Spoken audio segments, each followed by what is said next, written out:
క్షత్రియ బేరీ ప్రత్యేక ఇంటర్వ్యూ కార్యక్రమానికి స్వాగతం సుస్వాగతం.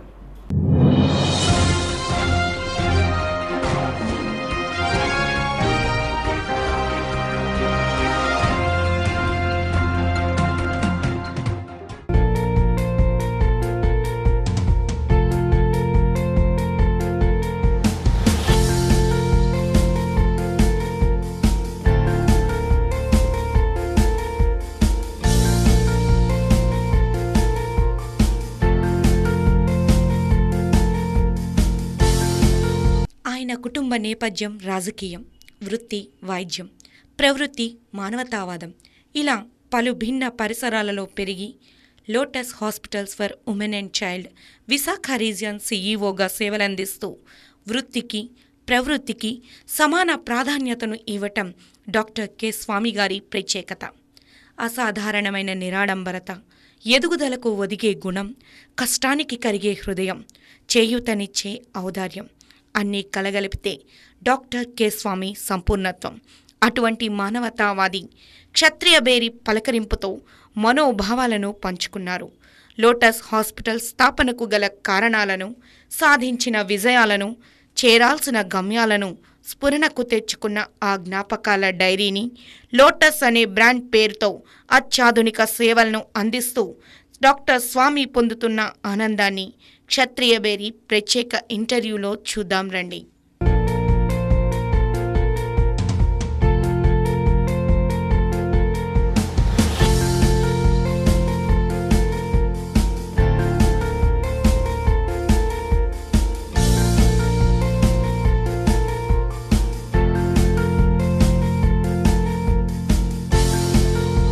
సార్ నమస్తే. నమస్తే సార్, లోటస్ అనేది యాక్చువల్లీ మనకి తెలిసినప్పటికీ 15 సంవత్సరాలుగా హైదరాబాద్లో సేవలు అందిస్తున్నటువంటి ఒక సంస్థ. వైద్యపరంగా చాలా మంచి ఒక బ్రాండ్ నేమ్ ఉంది. దాన్ని వైజాగ్కి మీరు తీసుకొచ్చారు. అంటే దీని వెనకాతల చాలా కృషి ఉంటుంటుంది. అసలు ఈ సంస్థనే నెలకొల్పాలి, ఈ విధంగానే నేను సేవలు అందించాలి అనే ఒక ఆశయం మీకు ఎలా కలిగింది? నా స్వస్థలం వైజాగ్ అమ్మ కంప్లీట్గా. కానీ నేను హైదరాబాద్లో ఆల్మోస్ట్ 8 ఇయర్స్ నుంచి హైదరాబాద్ లోటస్తోనే అసోసియేట్ అయి ఉన్నాను. కానీ కొన్ని కారణాలచే, కొన్ని కుటుంబ కారణాలచే ఇంకా వైజాగ్ రావాల్సి ఉండగా వాళ్ళని రిక్వెస్ట్ చేసుకొని ఇంకా వైజాగ్లో స్పెసిఫిక్గా చిన్నపిల్లల కోసం అంటే ఒక హయ్యర్ అండ్ ఒక ఏ హాస్పిటల్ కూడా నేను చూడలేదమ్మా. లాస్ట్ టైం నేను కొన్ని 2 ఇయర్స్ బ్యాక్ చూసినట్టయితే చాలామంది పిల్లలు పల్లెటూరు నుంచి వాటి నుంచి కూడా హైదరాబాద్ రావడం జరిగింది. ఎక్కడి నుంచి వచ్చారంటే వైజాగ్ నుంచి వచ్చాం, లేదా రాజమండ్రి నుంచి వచ్చాం. అంటే ఇలాగ అనేసరికి ఇన్ని కిలోమీటర్స్ ట్రావెల్ చేయాల్సిన వచ్చిన కారణాలు ఏంటో అన్వేషిస్తే there is no specific paediatric hospital అంటే ఒక లెవెల్ 4 హాస్పిటల్ అనేది వైజాగ్లో లేదు. సో ఆ లెవెల్ 4 హాస్పిటల్ స్థాపిద్దామన్న ఉద్దేశంతో నా స్వస్థలం వైజాగ్ కావడంతో కొంచెం మా మేనేజ్మెంట్ రిక్వెస్ట్ చేసుకొని ఈ ఏరియాకి తీసుకురావడం జరిగిందమ్మా. ఈ హాస్పిటల్ అనేది లోటస్ బ్రాండ్ అనేది 15 ఇయర్స్ నుంచి only dedicated to paediatric and women అంటే తల్లి పిల్ల సంబంధించిన హాస్పిటలే ఇది. సో ఆ బ్రాండ్తో మనం వైజాగ్ రావడం జరిగింది. ఈ సిరిపురంలో పెట్టామమ్మా. ఇది ఆల్మోస్ట్ 8 మంత్స్ అవుతుంది. 8 మంత్స్లో కూడా మనం చాలా కేసెస్ చేసాం, చాలా సక్సెస్ వచ్చాయి, మంచి పేరు కూడా వచ్చిందమ్మా.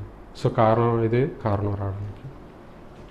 సార్, లోటస్ అనే సంస్థకి 8 మంత్స్ అయింది పెట్టింది వైజాగ్లో అంటున్నారు. సో ఈ 8 మంత్స్లో కూడా బెస్ట్ పీడియాట్రిక్ హాస్పిటల్ అని ఇండియాలోనే ఒక పేరు వచ్చింది, ఒక అవార్డు వచ్చింది. అంటే 8 మంత్స్ అంటే చాలా చిన్న కాల వ్యవధి. ఇప్పుడున్న హాస్పిటల్స్, ఈ వైజాగ్లో ఉన్న స్పెషాలిటీస్ చూసుకుంటే చాలా చిన్న వ్యవధిలో అంత బెస్ట్ అవార్డుని మీరు తీసుకోవడానికి ఎటువంటి కృషి చేసి ఉంటారు? అంటే ఈ బెస్ట్ పీడియాట్రిక్ అవార్డు అనేది కేవలం మన వైజాగ్ హాస్పిటల్ అనే కాదమ్మా. ఇది లోటస్ గ్రూప్కి ఒక బెస్ట్ పీడియాట్రిక్ హాస్పిటల్. అంటే హైదరాబాద్లో సంబంధించిన 5 హాస్పిటల్స్ మన వైజాగ్ హాస్పిటల్ కలిపి కంప్లీట్ ఆ బ్రాండ్కి best paediatric hospital whole India 2016 అమ్మ. యాక్చువల్గా ఈ అవార్డ్స్ ఇచ్చింది కూడా సిఎన్బిసి ఐసిసి లాంబార్డ్ అనే సంస్థ కంప్లీట్ మన సర్వే చేసి మనకి ఇచ్చాయి. అదే మన చిన్నపిల్లల విభాగంలోనే కంప్లీట్గా వచ్చిందమ్మా. అదే మిగతావి చూసుకున్నట్టయితే గ్యాస్ట్రాంట్రాలజీకి అయితే ఏషియన్ గ్యాస్ట్రాంట్రాలజీ, మళ్ళీ పీడియాట్రిక్ పరంగా అయితే లోటస్ హాస్పిటల్కి, అదే మన కార్సినోమా అంటే క్యాన్సర్ సంబంధించిన దానికైతే మన టాటా గ్రూప్ ఆఫ్ బిర్లా వాళ్ళ కంపెనీకి. సో సిచ్యువేషన్ ఏంటంటే ఇంత హై ప్రెస్టీజియస్ ఇన్స్టిట్యూట్స్తో పోటీ పడి పీడియాట్రిక్లో అయితే ఆల్మోస్ట్ 5000 ఇన్స్టిట్యూట్స్ మన పోటీలో పాల్గొన్నాయమ్మా. అందరినీ కూడా ఆల్మోస్ట్ ఇది అంటే ఈ అవార్డు కూడా పెట్టి కూడా 3 ఇయర్స్ అవుతుంది. 3 ఇయర్స్లో 3rd టైం మనకు వచ్చింది ఇది. సో దట్టు పిల్లల పరంగా అంటే మీరు చూసుకున్నట్టయితే చండీగఢ్, ఎయిమ్స్, సిఎంసి వెల్లూరు ఈ ఇన్స్టిట్యూట్స్ని కూడా మనం పోటీ పడి వాళ్ళని మించి లోటస్ గ్రూప్కి వచ్చింది. సో యూ కెన్ థింక్ అంటే ఏ లెవెల్ ఆఫ్ కేర్ మన లోటస్ ఇస్తుందో, దట్టు ఎంత బ్రాండ్, ఎంత క్వాలిటీ అలా చేస్తున్నాం అనేది. అంటే ఈ అవార్డు అనేది సింపుల్గా వాళ్ళే వచ్చారు. They see 4 qualities. ఒకటి the infrastructure, 2 the quality of care what we are giving, the third thing is అంటే ఇప్పుడు మనం చేసే వైద్యానికి ఎక్స్ట్రా అంటే అమౌంట్ పరంగా కూడా చూస్తారమ్మా. సో ఈ 3 విభాగాలుగా మనం అందరినీ కూడా చేసి మనం ఫస్ట్ రావడం జరిగింది. అది సార్ యాక్చువల్లీ మీది చూసుకుంటే బ్యాక్గ్రౌండ్ అంతా కూడా పొలిటికల్, మీ ఫాదర్ కూడా ఒక పొలిటీషియన్. సో అక్కడ మీకు అటువంటి లక్షణాలు ఏవి రాకుండా కంప్లీట్గా వైద్య రంగం అంటే ఇది డిఫరెంట్ అనమాట, పూర్తిగా డిఫరెంట్. అసలు ఎక్కడ ఒకదానికొకటి పొంతం లేని విభాగాలు 2 కూడా. అలా ఎలా వచ్చారు వైద్య రంగంలో, మీకు ఆసక్తి ఎలా కలిగింది? ఇది మీరే కాదమ్మా, అసలు మా నాన్నగారు వెనుకున్న కార్యకర్తలు కానీ వీళ్ళందరూ కూడా చాలాసార్లు అడగడం జరిగింది. అంటే నాన్నగారికి ఒక్కనే కొడుకునమ్మా నేను, నాకు ఇంక మా ఫాదర్కి ఓన్లీ సన్. సో కార్యకర్తలు కూడా చాలాసార్లు అన్న నువ్వు రావాలి, నాన్నకి సపోర్ట్ అవ్వలేరు, నాన్నగారు ఏజ్ అవుతుంది, మాకు లీడ్ చేసే వ్యక్తి కూడా కావాలని అడగడం జరిగింది. సిచ్యువేషన్ ఏంటంటే నాన్నగారు చిన్నప్పుడు when I was in 6th or 5th class correct గుర్తులేదమ్మా, నాన్న ఒకటే అన్నారు, నాన్న మనకి ఎంతో కొంత డబ్బు ఉంది, చేశాను అంతా బాగానే ఉంది కానీ నాకు చదువు లేదు. మన ఫ్యామిలీలో అందరూ ఏదో రాజకీయాల్లోనూ వ్యాపారస్తుల్లో ఉన్నారు కానీ ఒక్కడు కూడా మన కుటుంబం నుంచి చదివి దానికోసం స్పెసిఫిక్గా అంటే ఆ రంగంలో ఎవరు లేరు. నువ్వు ఏదో ఒకటి చేసి సంథింగ్ మన కుటుంబానికి చదువు పరంగా ఏదో ఒకటి పేరు తెచ్చు అన్నది మాత్రం ఎక్కడో నాటుకుందమ్మా. సో దాని ప్రకారంగా ఆయన ఇష్ట ప్రకారంగా నేను డాక్టర్ అయ్యాను, ఆయన ఇష్ట ప్రకారంగా నేను హాస్పిటల్ పెట్టాను, ఆ విధంగానే సేవలు అందిస్తున్నాను. ఇది ఫ్రాంక్గా చెప్పాలంటే ఇప్పుడు ఆయన ఉన్నందుకు రాజకీయంలో ఆయన కొన్ని కేసులు పంపిస్తున్నారు, ఎంతో కొంత మనం సహాయం చేస్తున్నాం, వాళ్ళు కూడా నాన్నలు మెచ్చుకుంటున్నారు. So indirectly I'm helping him అన్నట్టు చెప్పాలమ్మా. వైద్య రంగంలో ఒక కార్డియాలజీ డిపార్ట్మెంట్ ఉంది, నెఫ్రాలజీ, న్యూరాలజీ, ఇలా చాలా అంటే మంచి వాల్యూ ఉన్నటువంటి వర్త్ ఉన్నటువంటి కోర్సెస్ వదిలేసి రేడియాలజీ అనేది ఒక పెక్యులర్ డిపార్ట్మెంట్. అంటే మ్యాక్సిమం దాని మీద కాన్సన్ట్రేట్ చేసే వాళ్ళ సంఖ్య తక్కువగానే ఉందని చెప్పుకోవాలి. సో అలాంటి విభాగం మీద మీ దృష్టి ఎందుకు సారించారు అసలు? అంటే నేను ఫస్ట్ ఫ్రాంక్గా చెప్పాలంటే నేను చిన్నపిల్లల డాక్టర్ అవుదాం అనుకున్నానమ్మా. First I wanted to be a paediatrician, but situation పరంగా when I'm the only son, situation ఏంటంటే ఇప్పుడు పీడియాట్రిక్ అనగా మనకు నైట్ డ్యూటీస్, హెక్టిక్ డ్యూటీస్ ఎన్ని ఉంటాయమ్మా. సో ఈ బర్డన్ ఎలా భరించగలను? అట్ ద సేమ్ టైం మా ఫాదర్ బిజినెస్ ఉన్నాయి కొన్ని. సో ఆ ఫాదర్ బిజినెస్ చూసుకుంటూ నా ఫ్యూచర్ ఆలోచించుకునేసరికి రేడియాలజీ పరంగా one thing is we can serve అంటే ఒక డాక్టర్ గైడెన్స్ అంటే ఐఎమ్ ద బ్యాక్ బోన్ అవుతాను. So I can guide doctor properly because diagnosis is a basic importance ఇప్పుడు. So when we are able to give a perfect diagnosis doctor కూడా ఏమైనా చేయగలడు. Situation అంటే 2 విధాలుగా ఆలోచించానమ్మా. One thing the diagnosis part of వ్యూలో అయితే we will be the backbone. So ఆ పరంగా ఫస్ట్ నేను ఒకరికే కాదు అంచుమే ఆల్మోస్ట్ ఆల్ డాక్టర్స్ సర్వ్ చేయగలను అని ఫస్ట్ థింగ్ ఆ విధంగా తీసుకున్నాను. రెండోది పరంగా కూడా కొంచెం మా ఫ్యామిలీని కూడా చూసుకోగలను, కొంచెం టైం స్పేర్ చేయగలను అని 2 ఆలోచించి ఫైనల్గా తీసుకుని డెసిషన్ అన్నమాట. లోటస్ సంస్థ అందిస్తున్నటువంటి సర్వీసెస్ చూస్తే only for women and child. So ఈ సంస్థ అందిస్తున్నటువంటి సేవలు ఏంటి, అంటే ఏ విధంగా మీరు వాళ్ళకి సర్వీసెస్ ఇస్తున్నారు? ఫర్ ఎగ్జాంపుల్ చెప్పాలంటే మనకి ఇప్పుడు డయాగ్నోసిస్ పరంగా చూసుకున్నట్లయితే ఎటువంటి సేవలు అందిస్తున్నారు, అండ్ మెడిసిన్ పరంగా ఎటువంటి సర్వీసెస్ ఇస్తున్నారు, ట్రీట్మెంట్స్ పరంగా ఎటువంటి స్పెషాలిటీస్ ఇస్తున్నారు మీరు? మనకు ఎప్పుడైనా సరే మన హాస్పిటల్స్ ఏ విధంగా తీసుకోమ్మా, మనకి 3 లెవెల్స్ ఆఫ్ కేర్ ఉంటాయమ్మా. అంటే primary, secondary, tertiary care. Tertiary care అనేది మనకి దిస్ ఇస్ ద అట్మోస్ట్, ఇంకా పీక్ అనమాట. ఇంకా అక్కడికి వెళ్తే ఇంక ఏదైనా మనకు దొరుకుతుంది, ఇంకా అక్కడి నుంచి వెళ్ళాల్సిన పరిస్థితి లేదు అనేది టెరిషరీ లెవెల్ కేర్. సో మనకు ఒక ట్రయాంగిల్ తీసుకున్నట్టయితే ఒక పీక్లో ఉన్నదే టెరిషరీ కేర్ అమ్మ. సో ఆ టెరిషరీ కేర్ ఏంటంటే ఓన్లీ మదర్ అండ్ చైల్డ్. అంటే ఇప్పుడు ఓ మదర్ ఫిట్స్ వచ్చి ఎపిలెప్సీతో ఉన్నా సరే వాళ్ళ ఇంటి పల్లెటూరు నుంచి దిరఫరమ్మ పట్టణంకి వెళ్ళిపోండి అని చెప్తారు. అది ఎక్కడికి వెళ్ళాలి పట్టణంలో అనేది no one knows it. So అదేంటంటే చాలామంది పల్లెటూరు నుంచి ఏంటంటే కేజీ వచ్చే దిక్కు, ఇంకా అక్కడి నుంచి ఇంక ఎక్కడికి వెళ్ళినా ఒక మదర్కి ఏంటి 7 hills ఇది అనుకుంటారు. కానీ ఓన్లీ మదర్ అంటే ఆ టైము ఒక మదర్కి ఏంటంటే it's like life and death అమ్మ. ఆ టైంలో ఫిట్స్ వచ్చినా, బీపీ పెరిగినా, షుగర్ ఉన్నా, ప్రెగ్నెన్సీ టైంలో ఎన్ని కామన్. కానీ అలాంటి హ్యాండిల్ చేసే హాస్పిటల్ నాకు తెలిసి we are the first hospital in Vizag అమ్మ. ఇక్కడ ఏంటంటే మదర్ పరంగా ఫస్ట్ మనం తీసుకున్నట్టయితే మదర్ ఏం చేయాలి 9th మంత్లో 8th మంత్లో కానీ 7th మంత్లో మనిషి డయాబెటిక్, హైపర్టెన్స్ ఆర్ ఎపిలెప్టిక్ ఏ ఉన్నా సరే ఆ టెస్ట్ అంటే మదర్ కొంచెం వెంటిలేటర్ మీద కూడా వెళ్ళే ఛాన్స్ ఉంటాయమ్మా డెలివరీ తర్వాత. సో ఆ లెవెల్ అంటే మదర్కి 100% ఇక్కడ రాగానే she can be aware, okay doctors ఉన్నారు, నాకు ఏమీ కాదు, టెరిషియల్ లెవెల్ కేర్ ఉంది అనేది మనం జనాల్లోకి కూడా తీసుకెళ్ళడం జరుగుతుంది. పల్లెటూరుకు కూడా మన క్యాంప్స్ వెళ్తున్నాం అమ్మ. సో వెళ్తున్నప్పుడు మనం చెప్తున్నాం మదర్ పరంగా ఏ ఇబ్బంది ఉన్నా సరే సో ఇక్కడికి రండి, మనం ఏ లెవెల్ వరకైనా ట్రీట్మెంట్ ఇస్తాం 100% భరోసాతో వాళ్ళు హ్యాపీగా ఇక్కడ రావచ్చు. అదేవిధంగా పిల్లలు కొంతమంది తీసుకోండి అమ్మ. ఫ్రాంక్గా చెప్పాలంటే ఈ మధ్యకాలంలో ముందే డెలివరీస్ అయిపోతారు నెలకు ముందు. రీసెంట్గా 600 గ్రాములతో పుట్టిన బేబీ మన దగ్గర ఉందమ్మా. Present still it is in NICU. So 600 గ్రాములతో పుట్టిన బేబీ ఫ్రాంక్గా చెప్పాలంటే మన వైజాగ్లో చాలా చాలా తక్కువ మంది హ్యాండిల్ చేయగలుగుతారు. దట్టు చాలామంది కూడా చేయకపోవచ్చు కూడా. కానీ మన దగ్గర NICU setup it's almost top level 4. అంటే వెంటిలేటర్స్ దగ్గర నుంచి నైట్రిక్ ఆక్సైడ్ దగ్గర నుంచి అన్నీ ఉంటాయి. అంటే బేబీకి ఇట్స్ లైక్ మదర్ వూమ్ అలాంటి NICU మనం క్రియేట్ చేసాం. సో 600 గ్రామ్స్ నుంచి 2 kg దాకా తీసుకొచ్చి బేబీని మదర్ కప్ ఆఫ్ చెప్పడం జరుగుతుందమ్మా.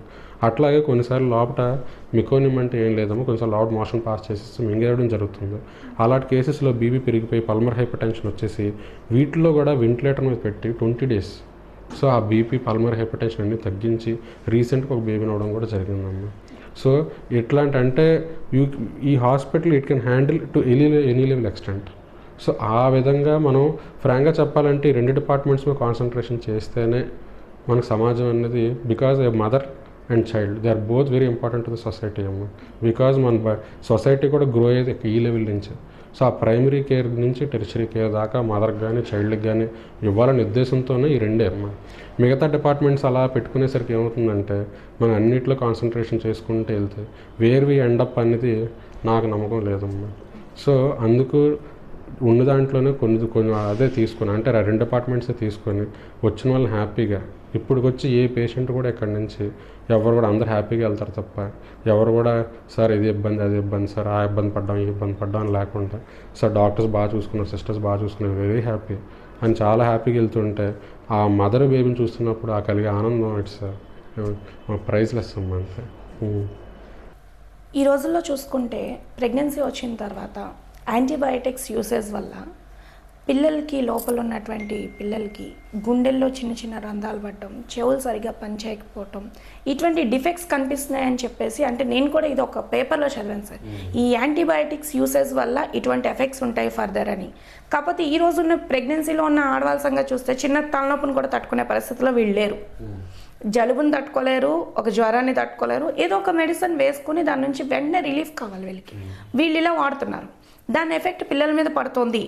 అవి వాడద్దు అని చెప్పి కొన్ని ప్రకటనలు కొన్ని వార్తల్లో ప్రచురించడాలు ఇలాంటివి జరుగుతున్నాయి. అసలు ఇది ఎంతవరకు వాస్తవం అంటారు? వాడచ్చా వాడకూడదా? ఇది మీరు అడిగిన ప్రశ్న. యాంటీబయాటిక్స్ వల్ల ఈ హార్ట్లో రంధ్రాలు ఇవన్నీ అంటే యాక్చువల్గా ఎక్కడ there is no medically certified అమ్మ. అలాగా సిచ్యువేషన్ అంటే నువ్వు చెప్పింది యాంటీబయాటిక్స్ కాకుండా యాంటీసైకోటిక్స్ అని ఉంటాయమ్మా. అంటే మదర్స్ కానీ కొన్నిసార్లు ఏంటంటే వాళ్ళకి సైకాట్రిక్ డ్రగ్స్ అని ప్రిఫర్ చేస్తారు వాళ్ళకి యాంగ్జైటీ ఉన్నా సరే. కొన్నిసార్లు ఏంటంటే కొంచెం ఆ స్టేజ్ అంటే వాళ్ళు కొన్నిసార్లు నిద్ర లేకపోవడం, కాన్వల్యూషన్ ఫిట్స్ రావడం, వీటి వల్ల వాళ్ళు యాంటీసైకోటిక్ డ్రగ్స్ వాడతారు. వాటి వల్ల పిల్లలకి ఎఫెక్ట్ ఉంటుంది తప్ప నార్మల్ యాంటీబయాటిక్స్ వల్ల పిల్లలకి ఎఫెక్ట్ అనేది టిల్ నౌ నాట్ ప్రూవ్డ్ అమ్మా. సో సిచ్యువేషన్ ఏంటంటే ఇప్పుడు నువ్వు చెప్తున్న పారాసెటమాల్ ఇవన్నీ కూడా ఈ పిల్లలకి ఏమైనా కాస్ట్ చేయడం అనేది జరగలేదు.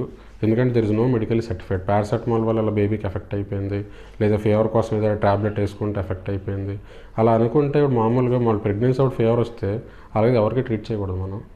సో ట్రీట్మెంట్ పరంగా అలా వదిలేస్తే మళ్ళీ బేబీకి ఎఫెక్ట్ అవుతుంది. ఎందుకంటే ఫీవర్ ఇంటర్న్ కాజెస్ బేబీకి మళ్ళీ ఫీవర్ కాజ్ చేస్తుంది. సో అట్లాగా ఫీవర్కి సంబంధించినవి కానీ ఈ మామూలు వామిటింగ్కి సంబంధించినవి కానీ ఈ ట్యాబ్లెట్స్ వాడచ్చమ్మా. కాకపోతే యాంటీసైకెటిక్ డ్రగ్స్ తీసుకునేటప్పుడు మదర్ కొంచెం ఆ డ్రగ్స్ మీద ఉన్నప్పుడు మాత్రం ఎగ్జాంపుల్ కార్బమజాపిన్ కానీ ఇలాంటి కొన్ని డ్రగ్స్ ఉంటాయమ్మా. అలాంటివి ఏంటంటే ఆ డాక్టర్ సంబంధించిన వాళ్ళ దగ్గర కూర్చొని ఎలా వాడాలి ఏంటి అంటే డోసేజ్ కూడా చాలా ఇంపార్టెంట్. ఆ డోసేజ్ కూడా వాళ్ళని అడిగి తీసుకుంటే బేబీకి కూడా ఎఫెక్ట్ రావమ్మా. కానీ ఓవర్ డోసేజ్ అయిపోయి మళ్ళీ మదర్కి ఆ టైం ప్రెగ్నెన్సీ టైంలో ఇంకోటి ఇంపార్టెంట్ డ్రగ్స్ కాకుండా ఆల్కహాల్ అమ్మా. ఆల్కహాల్, స్మోకింగ్ ఈ మూడే ఎఫెక్ట్ అమ్మా బేబీకి అయితే. ఆల్కహాల్, స్మోకింగ్, మళ్ళీ యాంటీసైకోటిక్ డ్రగ్స్ ఈ మూడాటి వల్ల బేబీకి చాలా ఎఫెక్ట్ ఉంటుంది. ఆ మూడు కూడా డాక్టర్ని అడిగి వాళ్ళ పర్యవేక్షణలో అంటే ఏంటి, ఈ ఆల్కహాల్ స్మోకింగ్ ఎలా స్టాప్ చేయాలమ్మా, నేను చెప్తుంది ఓన్లీ యాంటీసైకోటిక్స్ కోసం. ఆ డ్రగ్స్ కూడా ఎలా మోతాదులో వాడాలో తెలుసుకొని అప్పుడు, లేదంటే ఆపి ఆ టైంలో ప్రెగ్నెంట్ అయ్యి కన్న వాళ్ళు కూడా చాలామంది ఉన్నారమ్మా. కానీ యాంటీబయాటిక్స్ వల్ల అయితే ఇప్పుడు చాలా ప్రూవ్ లేదమ్మా. మీ గురించి మేము ఎంక్వైరీ చేసిన సందర్భాల్లో ఒక డాక్టర్ కంటే కూడా మానవతావాదిగా, అంటే సర్వీస్ ఓరియంటెడ్ వైజ్లో మీ మైండ్ థాట్స్ ఉంటాయి. అంటే పేదవారు వచ్చినా, లేదంటే ఒక ప్రాబ్లంతో ఎవరైనా మీ దగ్గరికి వచ్చినా మీ వరకు 100% సర్వీసెస్ ఇస్తారు. ఆ విషయంలో మీరు ఎక్కడ కాంప్రమైజ్ కారు అనే ఒక వినికిడి వచ్చింది. అంటే ఈ మానవతావాదం అనేది యాక్చువల్లీ పొలిటికల్ బ్యాక్గ్రౌండ్ నుంచి రావటం వల్ల మీకు వచ్చిందా, లేకపోతే ఏవైనా కొన్ని సంఘటనలు మిమ్మల్ని ఇన్స్పైర్ చేసి నేను ఈ ప్రొఫెషన్లో ఉన్నాను కాబట్టి ఈ సర్వీసెస్ని నేను అందించాలి అనుకుంటున్నారా? నువ్వు చెప్పినట్టు 2 విధాలుగా కరెక్ట్ ఉందమ్మా. ఇందులో సిచ్యువేషన్ ఏంటంటే, ఫ్రమ్ చైల్డ్హుడ్ నేను ఫాదర్ని చూసే గ్రో అయ్యానమ్మా. సో ఫాదర్ బిజినెస్ పరంగా ఎంత ఉన్నా సరే పొలిటికల్ పరంగా used to serve the people. ఆ వచ్చే ఆనందం I used to see in his own eyes. So ఆ బ్యాక్గ్రౌండ్లో పెరుగుతూ నేను ఒక డాక్టర్ని అయిన తర్వాత వచ్చే పేషెంట్ కూడా మన చాలా బాధతో వస్తాడు. వాళ్ళకి 2 విధాలుగా చూస్తారమ్మా ఎప్పుడైనా సరే పేషెంట్. ఒకటి హెల్త్ కేర్ ఎలా ఉంది, ఫస్ట్ ఆ క్వాలిటీ కోసం వెతుకుతారు.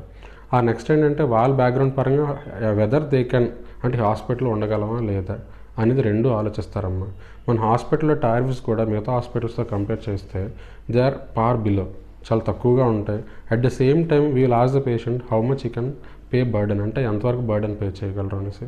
కొంతమంది పేదవాళ్ళు కూడా చాలా పల్లెటూరు నుంచి వస్తారమ్మా.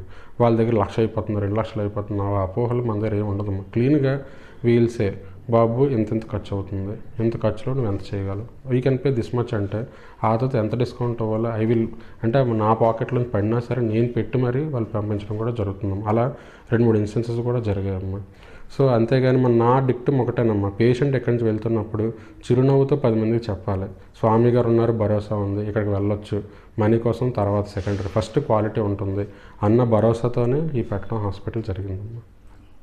సార్, మీరు ఫీటల్ మెడిసిన్లో కూడా స్పెషలైజేషన్ చేయడం జరిగింది. సో ఈ విధంగా చూసుకున్నట్లయితే ఇప్పుడు వస్తున్నటువంటి మీ దగ్గరకు వస్తున్నటువంటి ఈ గైనిక్ పేషెంట్స్ ఎవరైతే ఉంటారో వాళ్ళకి ఎటువంటి సజెషన్స్ ఇస్తారు? అంటే ఈ క్వశ్చన్ నేను అడగడానికి ఫస్ట్ రీజన్ ఏంటంటే, ఈ రోజుల్లో ప్రెగ్నెన్సీ వచ్చిన దగ్గర నుంచి కూడా ఒక గాజు బొమ్మల్లా చూస్తున్నారు. అంటే ఈ పని చేయకూడదు, ఇది చేయకూడదు, ఇలా ఉండకూడదు, అలా చేయకూడదు అనే ఒక సజెషన్స్ ఇవ్వడం జరుగుతుంది. వాళ్ళని అలా చూడడం వల్ల ఏంటంటే exercise like obesity, over weight వస్తుంది, బేబీ కూడా ఓవర్ వెయిట్ వస్తుంది. పూర్తిగా వీళ్ళు ఫుడ్ అది సరిగ్గా తీసుకోకపోవడం వల్ల బేబీ వెయిట్ లాస్, చాలా తక్కువ వెయిట్తో పుట్టడం జరుగుతుంది. సో ఇవి ఎందుకు, ఈ డిఫికల్టీస్ ఎందుకు వస్తున్నాయి అసలు? అప్పుడు జనరేషన్లో ఇవి లేవు, ఇంత అడ్వాన్స్డ్ టెక్నాలజీ లేదు, డాక్టర్స్ లేరు, కానీ వాళ్ళు జనరల్గా డెలివరీస్ అయిపోయేవి. బట్ ఈ జనరేషన్కి వచ్చేసరికి ఈ వేరియేషన్స్ ఎందుకు వస్తున్నాయి అంటారు? ఫస్ట్ ఫేటల్ మెడిసిన్ కోసం మాట్లాడదామమ్మా. అసలు వాట్ ఈస్ ఫేటల్ మెడిసిన్ అంటే, situation when the baby is within the mother's womb, అంటే మన జెనెటిక్ పరంగా ఏమైనా ఇబ్బందులు ఉన్నాయా అది అసెస్ చేయొచ్చు.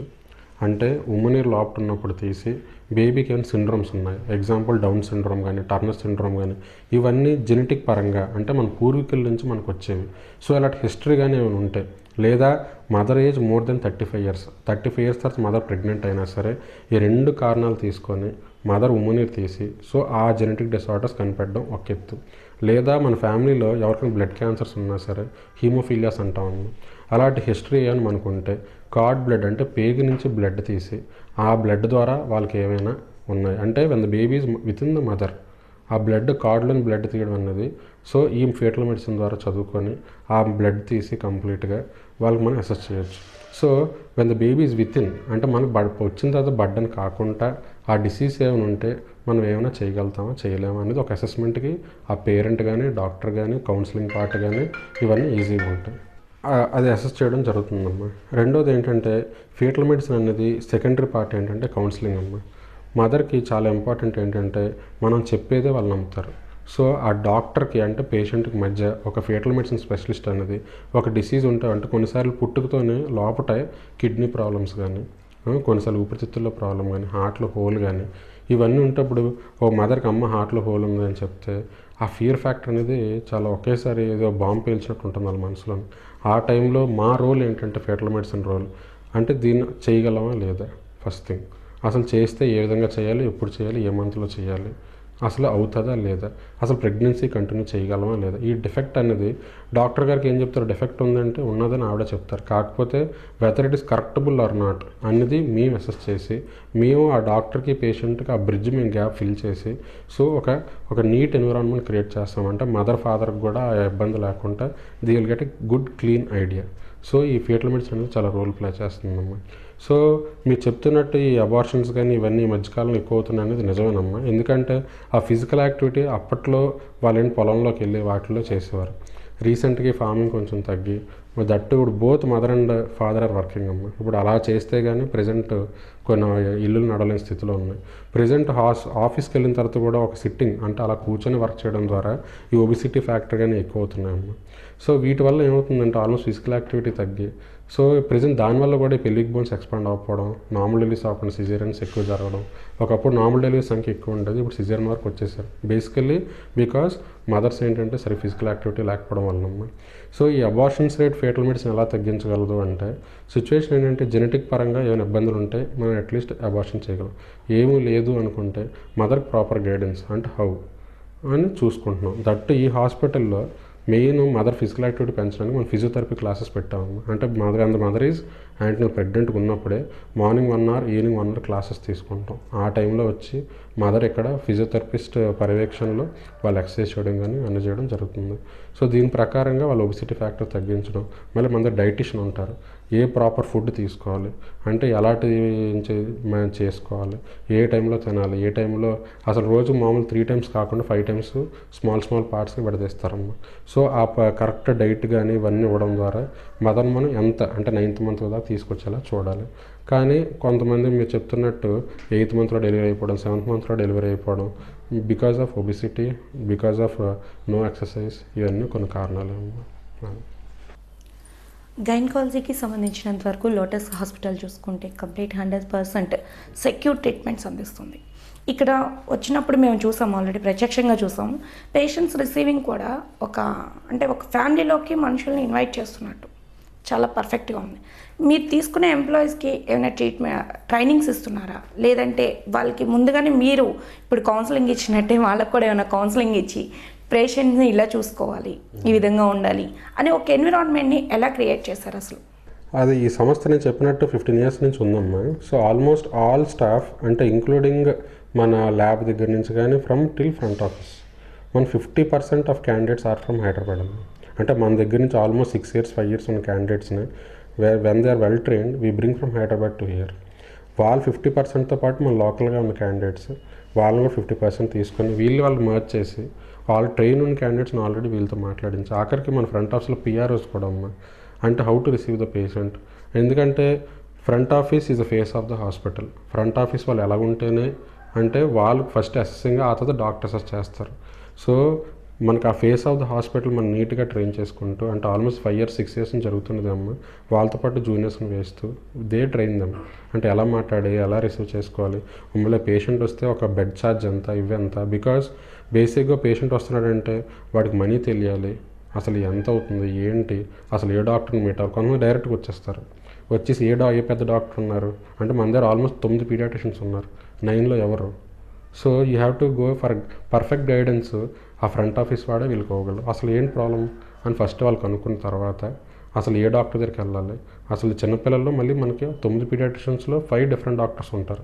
ఒకళ్ళు ఆస్తమాకు ఉంటారు, ఒకళ్ళు వేరే ఫిట్స్ డాక్టర్ సెపరేట్ ఉంటారు. సో డిఫరెంట్ డాక్టర్స్ ఉన్నప్పుడు అసలు ఏ స్పెషలిస్ట్ని కలవాలనేది వాళ్ళు గైడెన్స్ ఇస్తే తప్ప పేషెంట్ కూడా ఏమీ చేయలేడు. సో వాళ్ళు వచ్చినప్పుడు వాళ్ళకి నీట్గా వాళ్ళు ఉన్న సందేహాలన్నీ క్లారిఫై చేసి ఆ పిఆర్ఓస్ కానీ ఫ్రంట్ ఆఫీస్ స్టాఫ్ కానీ వాళ్ళంతా నీట్గా హ్యాపీగా డాక్టర్ దగ్గర పంపిస్తారమ్మా.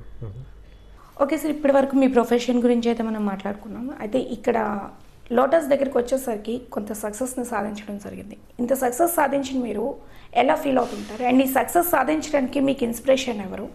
ఇంకా ఏమైనా సాధించాల్సింది ఉంది అని అనుకుంటున్నారా? ఈ 8 months పెట్టిన తర్వాత హాస్పిటల్లో ఉన్నా అంటే చాలా కేసులు అడ్మిట్ అయ్యాయి, చాలా కేసులు డిశ్చార్జ్ అయ్యాయి. అంటే కొన్ని టఫ్ కొన్ని నార్మల్ కేసెస్ అడ్మిట్ అయ్యాయి అమ్మ. అంటే ఆల్మోస్ట్ ఈ 8 monthsలో ఒక 60 to 70 కేసెస్ టఫ్ కేసెస్ అమ్మ. కానీ నా పర్సనల్గా నేను హాస్పిటల్ 8 months ఉండి నాకు 3 are the toughest కేసెస్ నేను ఫీల్ అయ్యాలమ్మా. అంటే ఆ బేబీని ఇవ్వగలుగుతామా ఇవ్వలేమా, అసలు పేరెంట్ ఎలా ఫీల్ అవుతాడు, అంటే ఆ టఫ్ అండ్ సిచ్యువేషన్ ఏంటంటే కండిషన్ ఒకటి, ఆ పేషెంట్స్ అంటే ఆ మదర్ ఫాదర్ ఒక యాంగ్జైటీ, ఇవన్నీ ఒక ఓనర్గా నా మీద ప్రెషర్ ఉంటుందమ్మా. సో ఉదాహరణకు ఒక కేసు ఫ్రమ్ మన భోగపురం మన వినాయక చవితి జరుగుతున్నప్పుడు ఒక బేబీ ట్రాక్టర్ పైన almost she was 8 years kid, female. So ఆ ట్రాక్టర్ మీద వెళ్తున్నప్పుడు సమ్వన్ హెస్ పుష్డర్. ఆ వెనకాతలు వస్తున్న జనరేటర్లోకి అమ్మాయి కంప్లీట్ పడిపోయింది. ఆల్మోస్ట్ బోత్ లెగ్స్ వర్ టేకిన్, అంటే ఆల్మోస్ట్ నీ లెవెల్, అంటే ఒకటి కాలు నీ దగ్గర వరకు కట్ అయిపోయి బయటకు వెళ్ళిపోయింది కంప్లీట్గా, ఇంకొకటి ఆల్మోస్ట్ యాంకిల్ దగ్గర కట్ అయిపోయి బయటకు వెళ్ళిపోయింది. అది సాయంత్రం జరిగి 4 గంటలు అవుతున్నాం, సాయంత్రం 4కి జరిగింది. జరుగుతున్నప్పుడు వాళ్ళు ఏంటంటే అక్కడ భోగపురం నుంచి తగరపల్స్ తీసుకురావడం జరిగింది. అక్కడ ఫస్ట్ ఎయిడ్ ఎవరో చేశారు, అక్కడి నుంచి వైజాగ్ తీసుకొచ్చేసారు. వాళ్ళు 7 o'clock వస్తే వాళ్ళు కొన్ని హాస్పిటల్ 3-4 హాస్పిటల్స్ తిరిగారు, ఎవరు కూడా కేసు తీసుకోలేదు. బికాస్ హిమోగ్లోబిన్ వాజ్ 1% ఉండి ఆల్మోస్ట్ పీపుల్స్ వర్ డైలేటెడ్. సో ఇంక తీసుకుంటే చనిపోద్ది అన్న దాంట్లో ఉంటే మన హాస్పిటల్కి ఎవరో అంటే ఒక పెద్ద హాస్పిటల్ దగ్గర ఒక వాచ్మెన్ కొత్తగా లోటస్ వచ్చిందని హైదరాబాద్ నుంచి, ఒకసారి ట్రై చేసి చూడండి, అక్కడ లేకపోతే ఇంక ఇంటికి తీసుకెళ్ళిపోండి అని కూడా చెప్పడం జరిగింది. వాళ్ళు మన దగ్గర తీసుకొచ్చేసరికి ఈ కండిషన్తో మా డాక్టర్స్ అసెస్ చేసి, సార్ ఈ కేసు తీసుకోగలుగుతామా లేదా, కానీ 90% చచ్చిపోయే ఛాన్సులు ఎక్కువ ఉన్నాయి సార్, హిమోగ్లోబిన్ 1%కి వచ్చింది, బ్లడ్ కూడా మనకి అర్ధరాత్రి దొరికే టైం కాదు, ఆల్మోస్ట్ 1 అయిందాం వచ్చేసరికి. సో ఆ టైంలో ఒకటే అన్నాను, డూ ఆర్ డై, ఏదో కష్టపడండి, పేరెంట్కి అయితే నేను వచ్చి మాట్లాడతానని నేను 1:30కి రావడం జరిగింది. పేరెంట్తో చెప్తే సార్ మీ ఇష్టం, మీరు ఏం చేయగలుగుతారో చేయండి అని చెప్తే మనం 99% చనిపోద్దనే చెప్పాము. వాళ్ళ ఫాదర్ కూడా ఇంటికి ఫోన్ చేసి ఇంక అన్నీ రెడీ చేసుకోండి, పాపను తీసుకొచ్చేస్తున్నాం మార్నింగ్ అని చెప్పేశాడు, నా ముందే చెప్పాడు. మనం నైట్ 2 o'clock ఆపరేషన్ స్టార్ట్ చేస్తే, అంటే ఫస్ట్ బ్లడ్ ఇవన్నీ సెట్ చేసి అన్నీ ఎక్కిస్తే 2కి స్టార్ట్ చేస్తే నెక్స్ట్ డే మధ్యాహ్నం 2 o'clock అయిందాం. అంటే ఇట్స్ ఆల్మోస్ట్ 12 hours ఆపరేషన్. అది సెట్ చేసి ఆ అమ్మాయిని కరెక్ట్ 20 daysలో మనల్ని నడిపించి తీసుకెళ్ళాం. మళ్ళీ అది పేపర్లో కూడా వచ్చింది, it was a great success, Times of India కూడా వేసాడు. దానివల్ల ఫ్రాంక్గా చెప్పాలంటే ఆ case it played a major role to get best paediatric hospital in India అమ్మ. సో అలాంటిది ఇంకో కేసు కూడా మన బరంపూర్ నుంచి వచ్చిందమ్మ, అక్కడ పీడియాట్రిక్స్ ట్రీట్ చేశారు, అన్నీ చేశారు, మన దగ్గర వెంటిలేటర్ 28 days ఉంది. అది వాళ్ళైతే ఓపు వదిలేసి తీసుకెళ్ళిపోతాం ఇచ్చేయండి అన్నారు. మీరు మనీ కట్టొద్దు, ఇంకొక 5 days చూద్దాం, 5 days కూడా అలాగే ఉంటే బేబీని మీరు హ్యాపీగా రూపాయి కట్టకుండా కూడా తీసుకెళ్ళిపోండి, బతికితే మనీ కట్టండి అంటే వాళ్ళు ఉన్నారమ్మా, లేదంటే వెళ్ళిపోతామని గోల్ పెట్టేశారు. ఆ బేబీ కూడా 5 daysలో బయటకు వచ్చి నవ్వుతూ మన దగ్గర పరిగెట్టుకుంటూ వెళ్తే దోస్ ఆర్ ఆల్ ప్రైస్లెస్ అమ్మ. ఫ్రాంక్గా చెప్పాలంటే ఈ 2-3 కేసెస్ కూడా, ఆ కేసు కూడా బయట అయితే ఆల్మోస్ట్ 20-25 lakhs అయిపోతాయి. మన దగ్గర వెరీ అఫోర్డబుల్ ప్రైజెస్, ఓ 2-3 lakhsలో చేసి పంపించామమ్మ. సో ఇప్పుడు కూడా వాళ్ళ ఫాదర్ ఇప్పటికీ వచ్చి, అమ్మాయి పేరు హాసిని, అమ్మాయి పేరు అంటే ఆ కాలు ఇరిగిపోయిన అమ్మాయి పేరు, he change the name of the baby as lotus అమ్మ. సో ఎందుకంటే మనం ప్రాణం పోసాం, ఇప్పుడు కూడా ఆ అమ్మాయి మనకు వచ్చి చాక్లెట్స్ ఇస్తూ ఉంటుంది వచ్చి. So those are very sweet words. So success అనేది ఆ 2-3 కేసులు అంటే టఫ్ చేసాం, బట్ అంటే ఒక పేరు కానీ వాళ్ళు వచ్చి మనకు హ్యాపీనెస్ రిసీవింగ్ కానీ, పేపర్లో పడడం, మనకు దానివల్ల అవార్డు రావడం, ఇవన్నీ దోస్ సక్సెస్ రేట్. ఇంకా ఫ్యూచర్లో ఇంకేమి చేయాలి అనుకుంటే ఇక్కడ కార్డియాక్ సర్జరీస్ మెయిన్ లేవమ్మా. అంటే హైదరాబాద్ లోటస్లో ఉంది కార్డియాక్ సర్జరీ, వైజాగ్ ఏంటంటే క్యాత్ ల్యాబ్ కానీ ఇవన్నీ పెట్టడం కొంచెం ఖర్చుతో కూడుకున్న విషయం. ఎందుకంటే బేసిక్గా మనకు ఓపీ కానీ ఇవన్నీ పెరుగుతున్న కొద్ది మనం చేయాలి. ప్రజెంట్ వైజాగ్లో కార్డియాక్ హై లెవెల్ సర్జరీస్ అయితే ఎవరు చేయట్లేదు. నా నెక్స్ట్ స్టెప్ ఏంటంటే we want to create a cath lab అమ్మ.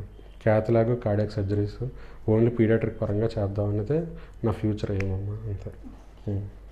సార్ ఇంత చక్కగా మాట్లాడుతున్నారు, చక్కగా అన్ని చెప్పడం జరుగుతుంది. అయితే మీకు ఫ్రెండ్స్ అంటే ఈ ప్రొఫెషన్లోకి వచ్చిన తర్వాత మనం మ్యాక్సిమం పర్సనల్ లైఫ్ని, ఈ ఫ్రెండ్స్ అనే వాళ్ళని అందరినీ దూరం పెడతాం, కానీ ఇప్పటికీ మీ ఫ్రెండ్స్ అనే పేరు ఎత్తితే ఫస్ట్ గుర్తొచ్చే పేరేంటి, ఒక సంఘటన ఏంటి, మంచి memorable sweet memory? Memorable friends అంటే 2 ఉన్నారమ్మా. నా 2 ఫ్రెండ్స్, మనోహర్ అనే చిరంజీవి అని ఒక ఫ్రెండ్, ప్రసాద్ అని ఒక ఫ్రెండ్ అమ్మ. సో నాకు ఎప్పుడైనా ఫ్రెండ్స్ అంటే వాళ్ళే ఫస్ట్ గుర్తొస్తారు. మీ ఫస్ట్ డ్రీమ్ ఏంటి? అది మిమ్మల్ని భయపెట్టిందా, సంతోషపెట్టిందా? నన్ను భయపెట్టిందనే చెప్పాలమ్మా. నా ఫస్ట్ డ్రీమ్ వైజాగ్లో హాస్పిటల్ పెట్టడం అనేది. ఫస్ట్ చాలా హాస్పిటల్స్ ఇక్కడ ఉమెన్ అండ్ చైల్డ్ స్టార్ట్ చేసి they went off into multi speciality.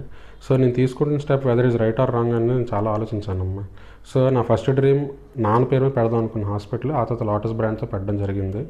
కాకపోతే ఇట్ ఈస్ ఫ్రాంక్గా చెప్పాలంటే it's daring step. So hospital పెట్టాలనేది నా డ్రీమ్, కానీ తీసుకున్న స్టెప్ అయితే నన్ను భయపెట్టిందమ్మా. మీకు కోపం వస్తే ఫస్ట్ ఎవరిని గుర్తు చేసుకుంటారు?